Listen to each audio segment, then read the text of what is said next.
नमस्कार दोस्तों, स्वागत है आपका यूट्यूब चैनल एबी टेक में।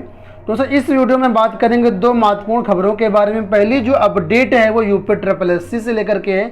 यूपी ट्रिपल एससी से एक महत्वपूर्ण नोटिस जारी हुई है और दूसरी अपडेट है आपकी टीजीटी पीजीटी भर्ती 2021 के कॉलेज आवंटन के बाद के प्रोसेस के बारे में। तो दोनों खबरों को जानेंगे, उससे पहले आपके लिए सूचना। जो छात्र यूपी टेट प्राइमरी लेवल की तैयारी कर रहे हैं उनके लिए चक्षु पब्लिकेशन द्वारा शानदार पुस्तक जारी की गई है। इसमें आपको 3000 से ज़्यादा इंपॉर्टेंट प्रश्न व्याख्यात्मक रूप से दिए गए हैं। पूरे यूपी टेट के सिलेबस को कवर किया गया है। 2 प्रीवियस ईयर के सॉल्व पेपर्स दिए गए हैं और सबसे महत्वपूर्ण बात, इसमें जो आपका पूरा एनालिटिक जो चार्ट है वो दिया गया कि किस साल किस चैप्टर से कितने कितने क्वेश्चंस पूछे गए। इससे आप लोग अपने जो पढ़ाई है उसको थोड़ा सा अच्छे से प्रिपेयर कर सकते हैं, उसके अकॉर्डिंग कि कौन सा ज़्यादा इंपॉर्टेंट है, कौन सा कम इंपॉर्टेंट, उसके हिसाब से अपना वेटेज भी दे सकते हैं। इस पुस्तक की भाषा की बात करें तो भाषा बहुत आसान है, आसानी सारी चीज़ें आप लोग समझ सकते हैं। गाइड पुस्तक के अलावा इनकी अलग अलग विषयों की पुस्तक आती है, जैसे इंग्लिश हो गया, बाल विकास हो गया, गणित, हिंदी, पर्यावरण अध्ययन, संस्कृत और इसके अलावा प्रैक्टिस सेट भी आता है। तो ये सभी पुस्तक आपको नज़दीकी बुक स्टॉल पर मिल जाएंगी या फिर ऑनलाइन परचेज करना है तो लिंक इसी वीडियो के डिस्क्रिप्शन में दिए गए, आप लोग ऑनलाइन भी परचेज कर सकते हैं। अब वीडियो में बढ़ते हैं आगे और यहाँ पर देखते हैं यूपी ट्रिपल एससी की जो पहली अपडेट है। यूपी ट्रिपल एससी ने बिल्कुल आज 1 नवंबर को अभी एक नोटिस जारी की है और ये नोटिस संबंधित है आपकी जो अभी हाल में परीक्षा हुई थी, ठीक है, लिखित परीक्षा इसकी हुई थी 21 अक्टूबर को, 2 पालियों में हुई थी, ठीक है। तो ये मुख्य परीक्षा थी, सम्मिलित अवर अधीनस्थ से, यानी एक तरीके से कहें लोअर की परीक्षा हुई थी 2019 भर्ती की। तो इसकी जो परीक्षा हुई थी 2 पालियों में, इसमें देखा जाए तो आपके जो 8 सेट थे उन सभी 8 सेट की जो उत्तर कुंजी है वो जारी कर दी गई है, ठीक है। और ये उत्तर कुंजी 7 नवंबर तक अवेलेबल रहेगी। 7 नवंबर तक इन उत्तर कुंजी को आप लोग चेक कर सकते हैं। ये उत्तर कुंजी हमारी वेबसाइट governmentjobsindia.com पर भी अवेलेबल है।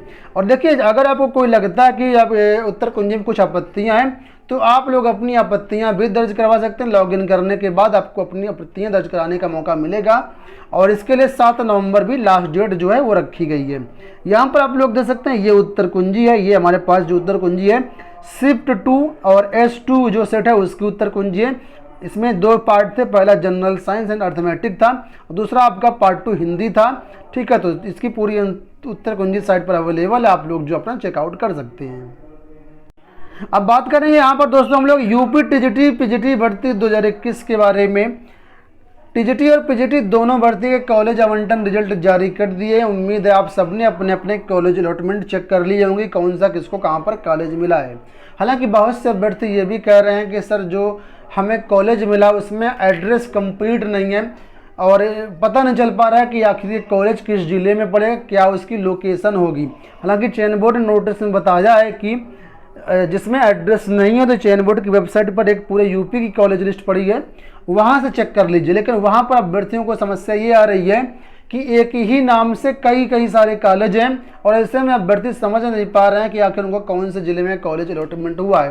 तो ये देखा जाए तो एक समस्या तो है ही, लेकिन इसका समाधान चयन बोर्ड कुछ ना कुछ करेगा। जब कंप्लेंट जाएंगी अभ्यर्थियों की तो चयन बोर्ड हो सकता है कि कंप्लीट एड्रेस जारी करे।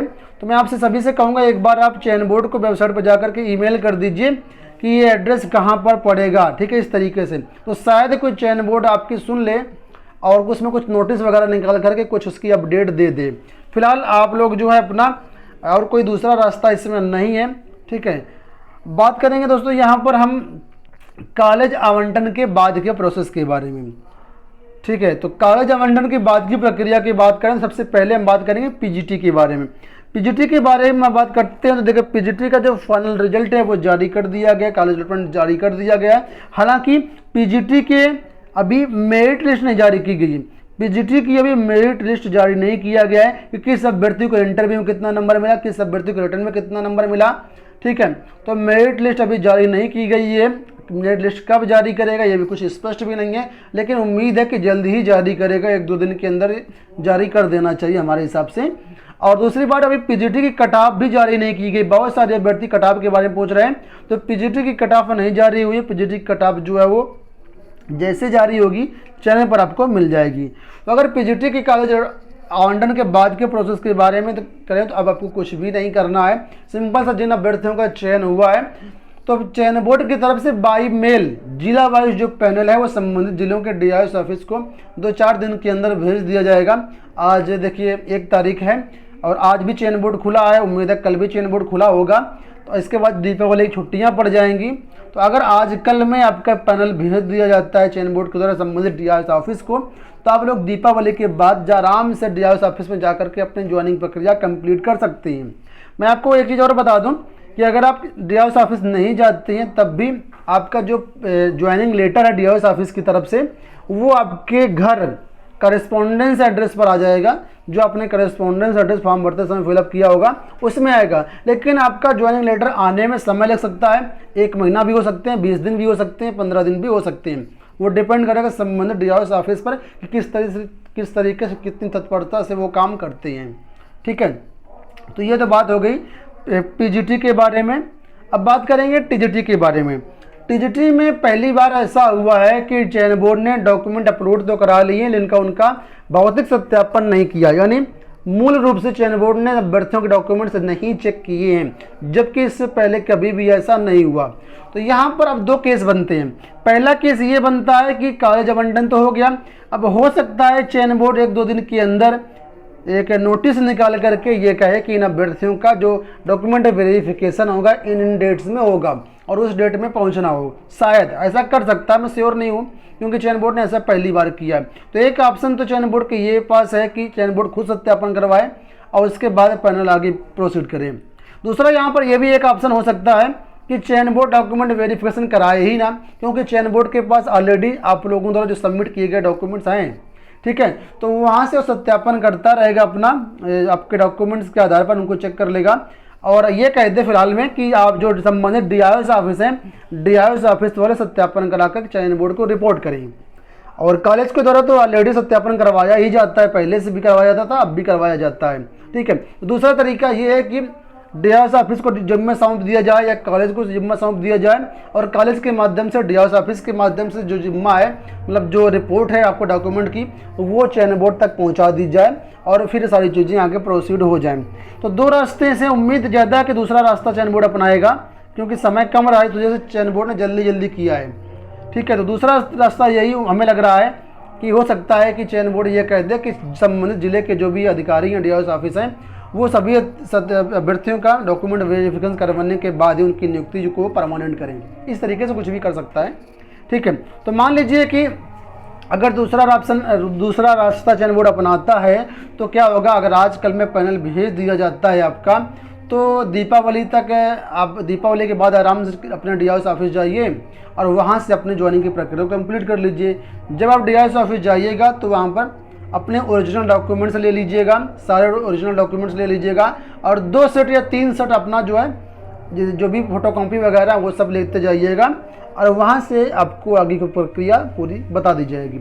DIS ऑफिस में जाकर के आपको सारी चीज़ें पता चल जाएंगी कि क्या करना है। आपको करना कुछ नहीं है, DIS ऑफिस जाना है, संबंधित बाबू से मिलना है, वहाँ पर क्लर्क से मिलना है। ठीक है, वो आपको ज्वाइनिंग लेटर देंगे। ज्वाइनिंग लेटर लेकर के आपको अपने कॉलेज रिपोर्ट करना है, जहाँ पर आपका कॉलेज होता है। वहाँ पर जब कॉलेज पर जाएंगे तो कॉलेज पर जा करके अपना प्रिंसिपल से बात करिए आप ऑफिस में। ठीक है, प्रिंसिपल आपको बता देंगे कि आप आगे क्या करना है, सारा कुछ आपको प्रिंसिपल बता देंगे या DIS ऑफिस से पता चल जाएगा। तो आगे कुछ भी नहीं है, समझ लीजिए पूरी भर्ती प्रक्रिया संपन्न हो चुकी है।